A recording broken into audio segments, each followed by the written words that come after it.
Hey everyone, I'm hoping I have done this right because this is the first time I have ever used Facebook Live. So I'm going to spend a moment getting familiar with where I think I can see all the comments. So hopefully I'm in it too early, so hopefully people will start joining in a second. As I say, just trying to figure out how this stuff works. I feel like I'm starting to become more technical recently.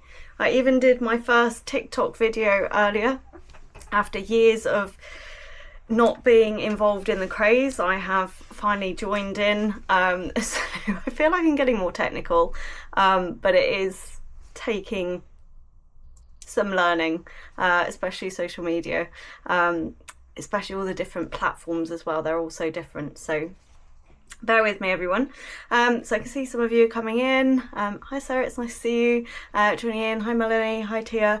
I'll start in a second with some of the questions that I've already had kind of sent in the last few days, but if you guys have any questions you want to ask, I'm literally at your disposal for the next sort of half an hour.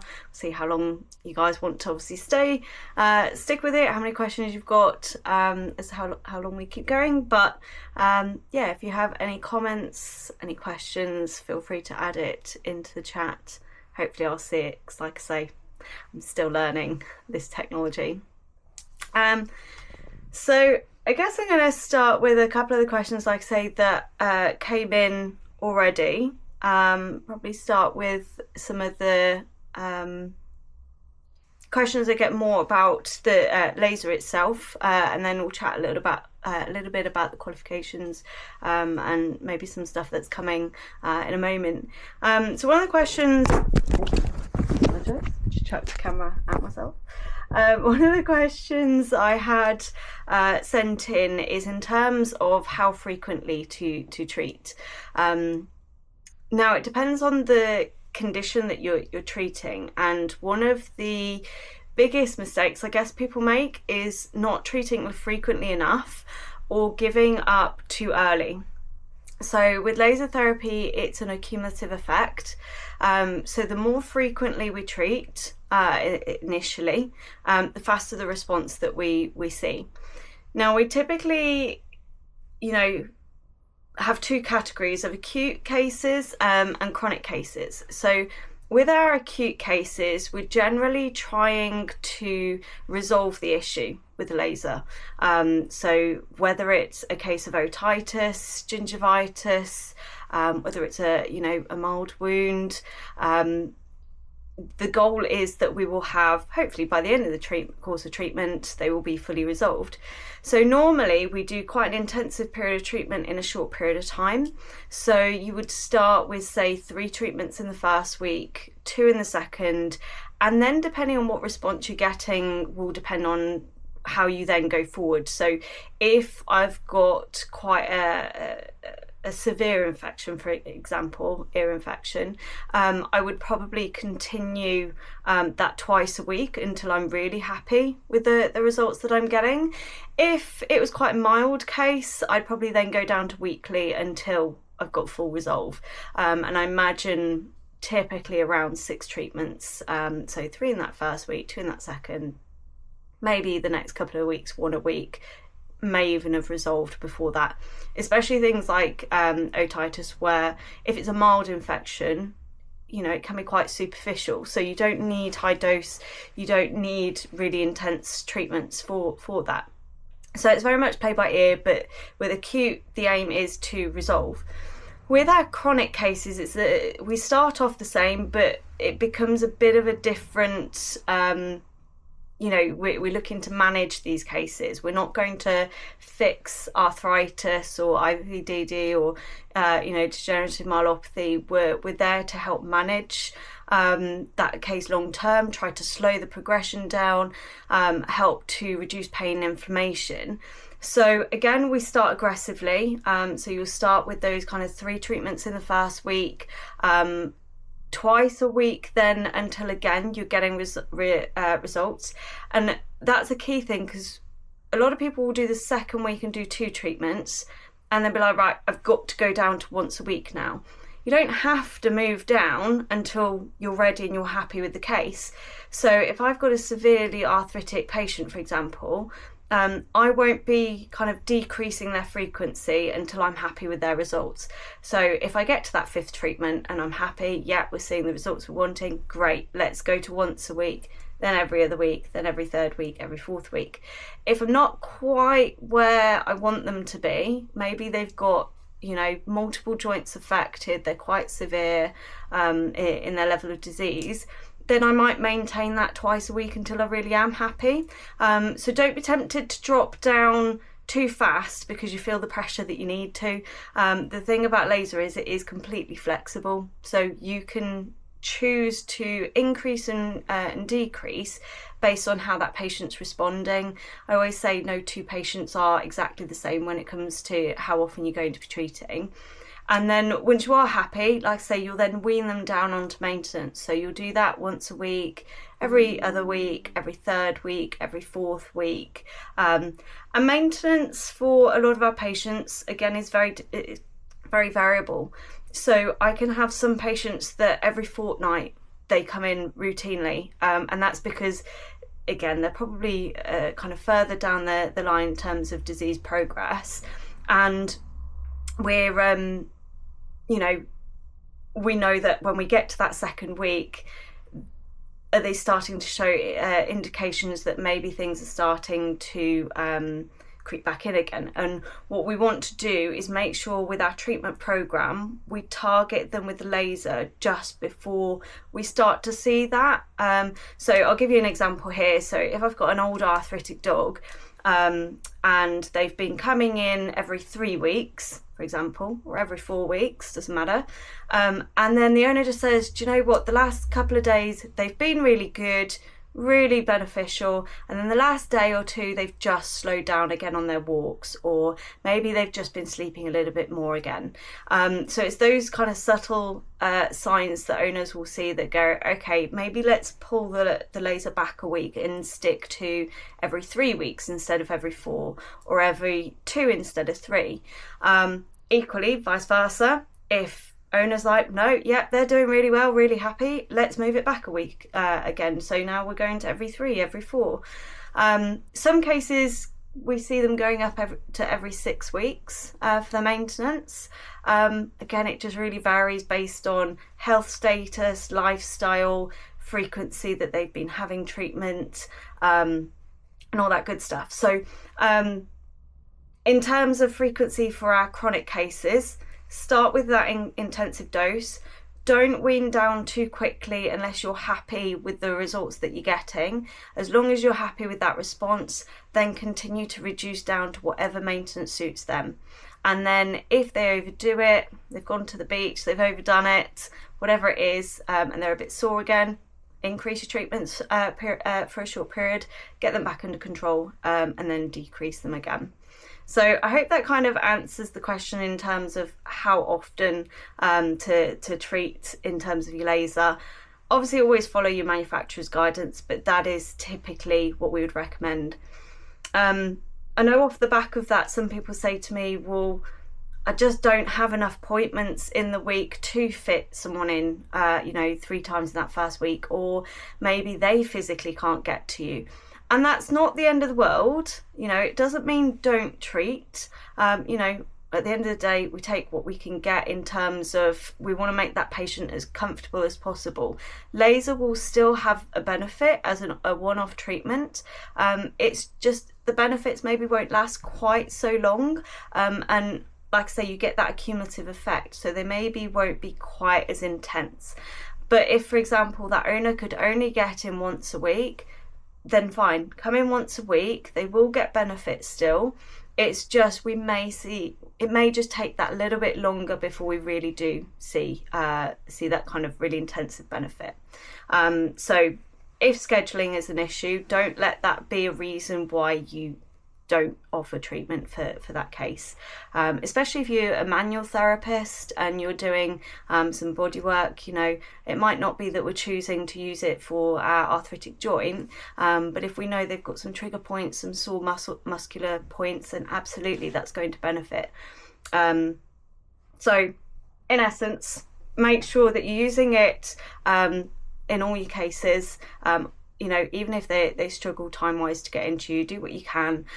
It's an accumulative effect, so try to do as intensive as you possibly can. If you can't, just pre-warn the owners. It might just take that little bit longer to really see the long-term benefits for it there.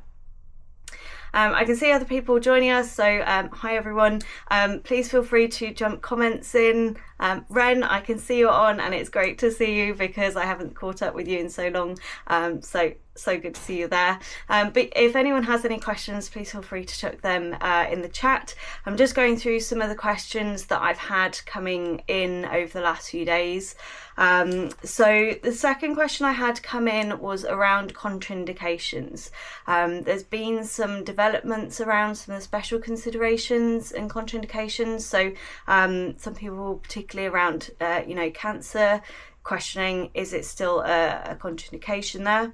So ultimately, the only absolute contraindication is eyes. You know, there's no never a reason that our therapeutic laser devices, class 1, class 3B, class 4s, should be used anywhere near the eyes. So it doesn't matter which device you're using, you should have eye protection on.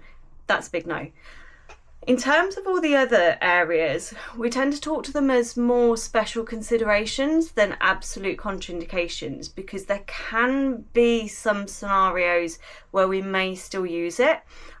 You just need to take obviously some care, and I'd always recommend speaking to, if you have clinical support with your laser, reaching out to them to get that advice.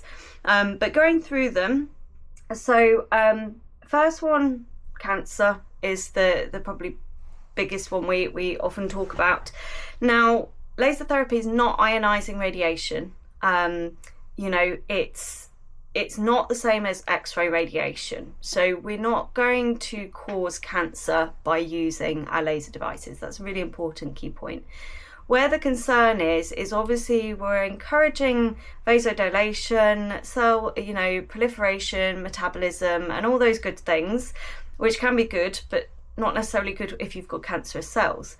So the thought processes in the past has been, could it either help to spread those cells or cause, further growth in that area? It's an interesting area because it's been changing rapidly over the last couple of years, particularly in the human field. There's been more research coming out where laser devices have been used to help manage side effects of chemotherapy.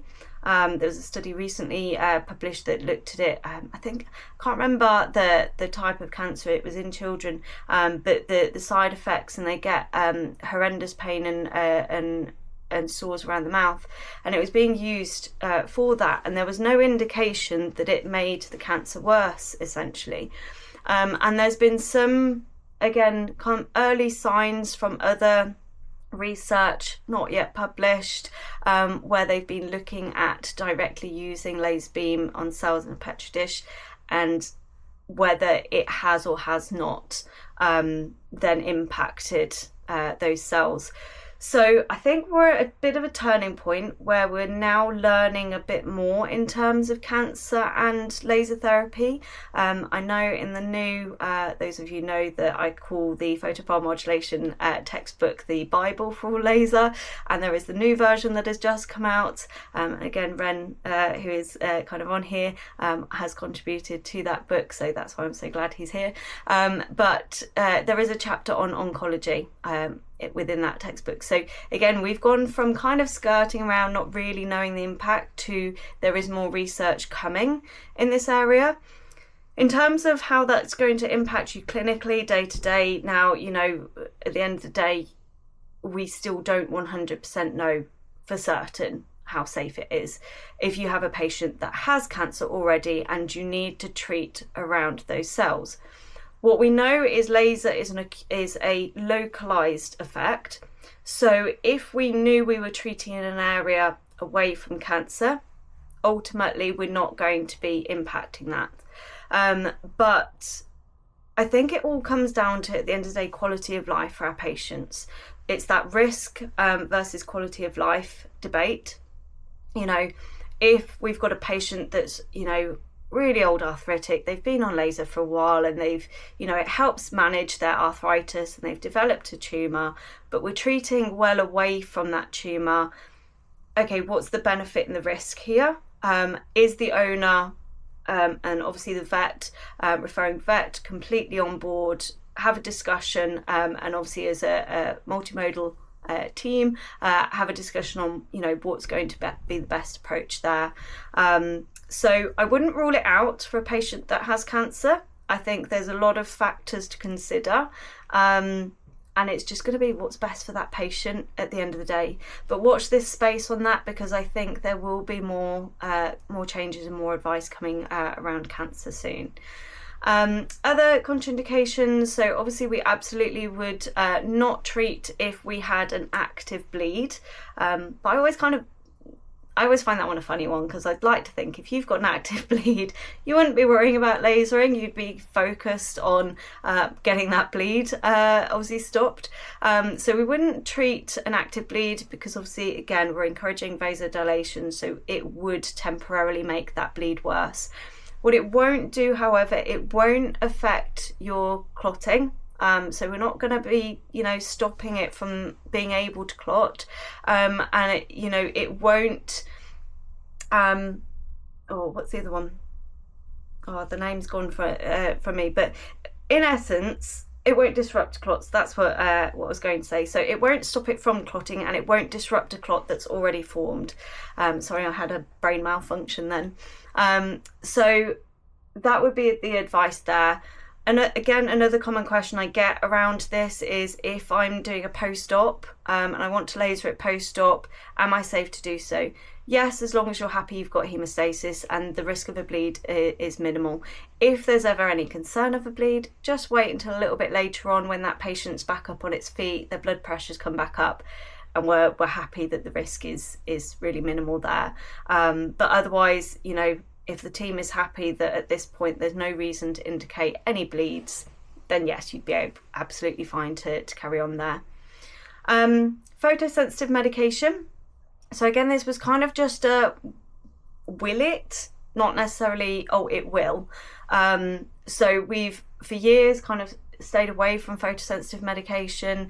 There's at this point no indication to say that it really is an issue. So I think the advice has been, you know, slowly backing off to, you know, we haven't seen any cases where it's been a problem with a patient on photosensitive medication, so we don't believe that there is a concern there. Pregnancy. So again, this is one of those caution over we think it will do harm. In theory, it wouldn't make that much sense that it would do anything in terms of obviously penetrating you know, through all the tissues. You've got that big amniotic sac that is protecting any fetus before it would even get there. However, it's not really ethical to go around lasering pregnant abdomens and seeing what happens. So in terms of treating, absolutely treat cranial caudal away from the abdomen, but just don't treat directly over that pregnant abdomen. And in terms of the therapist, the handler, laser technician being pregnant, again, as long as you're not directing that laser beam directly at the abdomen, it should be fine. But always follow your manufacturer's guidance on that one, just obviously to make sure that you're covered from that perspective. So that's cancer, active bleeds, pregnancy, photosensitive medication. Growth plates is the other one. So epiphysitis. Took me a long time to learn how to say that word, but growth plates. So the concern here is there was a paper many years ago, it was a rat model, where they lasered at a very high dose, at very high frequency for 21 days, and they saw growth abnormalities within these rats. Now, 2 points there: we wouldn't dose at the rates that they were using for that species in that area, and secondly, we wouldn't be treating every day for 21 days. So actually, the study's not that helpful in terms of a realistic scenario. So off the back of that, everybody, you know, has been quite cautious about treating growth plates. And this is kind of a similar vibe to the cancer in terms of weigh up the pros and cons when you're deciding here. What is the risk of growth abnormality? What is the risk if you don't? You know, is it a case that you are throwing everything at to try to save a limb, and the alternative is amputation, or even, you know, in some cases, particularly in very small patients, euthanasia, then is there a benefit to giving it a go? Has everything else been exhausted and we are at last ditch attempt? In those cases, I would be, you know, inclined to be looking to use it again, as long as the whole team agrees, owner, vet, and obviously whoever's doing the lasering, all agree. In terms of, like, let's say hip dysplastic patients that we're suspecting, and, you know, we've got those 6-month-old Labradors where we're starting to suspect something there is going on. Again, it then comes down to the breed. You know, where are they at in that growth cycle? What is, again, the benefit versus the risk? In an ideal world, we'd probably wait until a little bit later when we're happy that those growth plates have closed. But equally, if there's a heavy risk to that patient, their welfare, then it could be a consideration, again, as long as the whole team agree. So a bit of a similar vibe to cancer in that one. I think that covers all the main contraindications, so I hope that helped answer that one. Next one was metal work. Can you laser over metal plates? Absolutely. So anything metal, staples, plates, pins, whatever it is, what happens is the light reflects off that metalwork. So as you're delivering the light, it will reflect off. So if you're using high power, that metal is not going to heat up. So don't worry about you kind of heating up the metalwork and doing damage from inside there. Don't worry about that. All that will happen is that light will reflect off into those tissues surrounding. Now, they're going to get a bit of a double dose, not a problem. You know, we talk a lot about dose, and that actually we recommend a much higher dose these days than previously. We're not concerned about the dose. If you're using high power, you may just want to monitor for any reaction from a heat perspective, and if you're concerned, just drop your power down by 20%. But in all honesty, over the years I've treated, I've never really had a problem with that, as long as, again, you're moving your probe appropriately when using high power. So yeah, don't worry about metalwork. Just bear in mind though, nothing is going past. So nothing is actually going to penetrate through. So it's even more important that you're going 360 around that area. If any of you guys have got questions, please feel free to chuck them in the chat. Those were kind of my main questions that I had previously around lasers, is, you know, as a general subject. So feel free if you've got more laser specific questions. I did have a couple of questions around the qualifications. So I said I'd do a little bit of both. So the first question is, what is the difference between the award and the certificate? So just to say, both qualifications are Ofqual regulated.